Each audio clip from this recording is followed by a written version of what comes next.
ರಸ್ತೆ ಬದಿಯ ಕಾಂಪೌಂಡ್ಗೆ ಸ್ಕೂಟರ್ ಡಿಕ್ಕಿ, ತಾಯಿ ಮೃತ್ಯು, ಮಗ ಆಸ್ಪತ್ರೆಗೆ ದಾಖಲು. ಸ್ಕೂಟರ್ ಒಂದು ನಿಯಂತ್ರಣ ತಪ್ಪಿ ರಸ್ತೆ ಬದಿಯ ಕಾಂಪೌಂಡ್ಗೆ ಡಿಕ್ಕಿ ಹೊಡೆದ ಪರಿಣಾಮ ಸಹ ಸವಾರೆ ತಾಯಿ ಮೃತಪಟ್ಟು ಸವಾರ ಮಗ ಗಾಯಗೊಂಡ ಘಟನೆ ಇಂದು ಸಂಜೆ ನಿಟ್ಟೂರು ಸಮೀಪ ನಡೆದಿದೆ.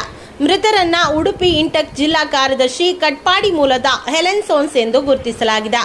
ಇವರ ಮಗ ಸವಾರ ಶರ್ವಿನ್ ಗಾಯಗೊಂಡು ಉಡುಪಿಯ ಆದರ್ಶ ಆಸ್ಪತ್ರೆಯಲ್ಲಿ ಚಿಕಿತ್ಸೆಯನ್ನ ಪಡೆಯುತ್ತಿದ್ದಾರೆ.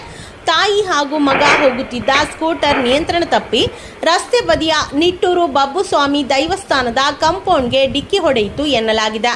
ಇದರಿಂದ ಸ್ಕೂಟರ್ ಸಹ ಸವಾರೆ ಹೆಲೆನ್ ಸೋನ್ಸ್ ಗಂಭೀರವಾಗಿ ಗಾಯಗೊಂಡು ಆಸ್ಪತ್ರೆಗೆ ಸಾಗಿಸುವ ದಾರಿ ಮಧ್ಯೆ ಮೃತಪಟ್ಟರು ಎಂದು ತಿಳಿದು ಬಂದಿದೆ. ಈ ಬಗ್ಗೆ ಉಡುಪಿ ಸಂಚಾರ ಪೊಲೀಸ್ ಠಾಣೆಯಲ್ಲಿ ಪ್ರಕರಣ ದಾಖಲಾಗಿದೆ.